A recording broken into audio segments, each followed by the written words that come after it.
नमस्ते दोस्तों, आज हम इंडिया के शानदार हिस्ट्री का थोड़ा सा सफर करेंगे। इस सफर में हम दो महत्वपूर्ण कालों के बारे में जानेंगे जो भारतीय सभ्यता के विकास में अहम भूमिका निभाते हैं। हमारा सफर शुरू होता है सिंधु घाटी सभ्यता से, जो लगभग 3300 बीसी में थी। यह सभ्यता भारतीय उपमहाद्वीप की सबसे पुरानी और सबसे उन्नत सभ्यताओं में से एक मानी जाती है। यह सभ्यता अपने सिटी प्लानिंग, बढ़िया वाटर मैनेजमेंट सिस्टम और कलाकृतियों के लिए फेमस है। यहाँ के लोग बहुत ही ऑर्गेनाइज तरीके से रहते थे और उनके पास एक वेल डेवलप्ड ड्रेनेज सिस्टम था। सिंधु घाटी सभ्यता के बाद वैदिक काल 1500 बीसी आया। इस काल में आर्यों का आगमन हुआ और उन्होंने भारतीय समाज को एक नई दिशा दी। इस टाइम के बारे में हमें वेदों से पता चलता है, जो बहुत पुराने रिलीजियस बुक्स हैं। वेद 4 प्रकार के होते हैं: ऋग्वेद, यजुर्वेद, सामवेद और अथर्ववेद। वैदिक काल में ही हिंदू धर्म की शुरुआत हुई। इस समय में धार्मिक अनुष्ठानों और यज्ञों का बहुत महत्व था। ये टाइम धार्मिक और दार्शनिक विचारों के डेवलपमेंट के लिए इंपॉर्टेंट था। इस काल में उपनिषदों की रचना हुई, जो भारतीय दर्शन का आधार मानी जाती है। उपनिषदों और रामायण और महाभारत जैसे महाकाव्यों की रचना इसी टाइम में हुई। ये महाकाव्य न केवल धार्मिक ग्रंथ है, बल्कि भारतीय संस्कृति और समाज का भी प्रतिबिंब है। तीसरी शताब्दी ईसा पूर्व में चंद्रगुप्त मौर्य ने मौर्य साम्राज्य बनाया।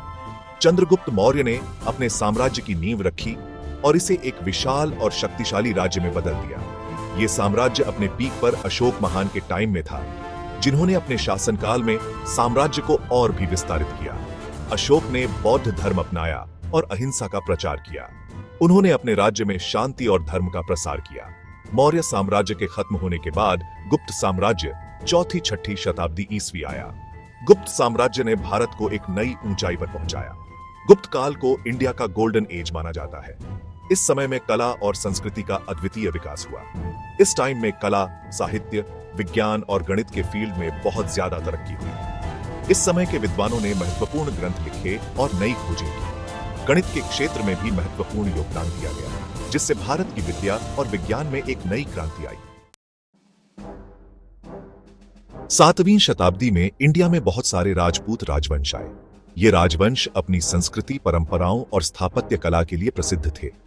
उनके किले और महल आज भी उनकी शान और गौरव की गवाही देते हैं। राजपूत अपनी वीरता और बहादुरी के लिए जाने जाते थे। युद्ध के मैदान में उनकी तलवारबाजी और रणनीति अद्वितीय थी। उन्होंने कई महत्वपूर्ण लड़ाइयां लड़ी और अपनी भूमि की रक्षा की। 12वीं शताब्दी में दिल्ली सल्तनत बनी, जिसने इंडिया में मुस्लिम शासन की शुरुआत की। सल्तनत काल में कई महत्वपूर्ण इमारतें और स्मारक बने, जिनमें कुतुब मीनार प्रमुख है। 16वीं शताब्दी में मुगल साम्राज्य बना।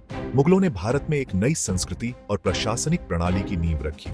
बाबर, अकबर, जहांगीर, शाहजहां और औरंगजेब जैसे शासकों ने मुगल साम्राज्य को उसकी आखिरी सीमा तक पहुंचाया। अकबर ने धार्मिक सहिष्णुता और प्रशासनिक सुधारों के लिए जाना जाता है।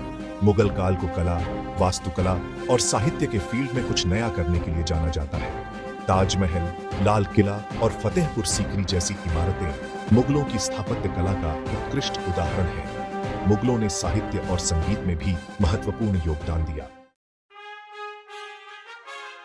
18वीं शताब्दी में ब्रिटिश ईस्ट इंडिया कंपनी ने इंडिया में अपने पैर पसारने शुरू कर दिए। 1857 के गदर के बाद इंडिया सीधे अंग्रेजों के शासन में आ गया। 20वीं शताब्दी में महात्मा गांधी के नेतृत्व में भारतीय स्वतंत्रता संग्राम और भी मजबूत हुआ। अहिंसक तरीके से इंडिया ने 15 अगस्त 1947 को आजादी पाई। आजादी के बाद इंडिया ने बहुत सी मुश्किलों का सामना किया, जैसे गरीबी, अशिक्षा और सामाजिक असमानता। लेकिन इंडिया ने इन मुश्किलों का डटकर सामना किया है और एक मजबूत लोकतंत्र और तेजी से बढ़ती अर्थव्यवस्था बनकर उभरा है।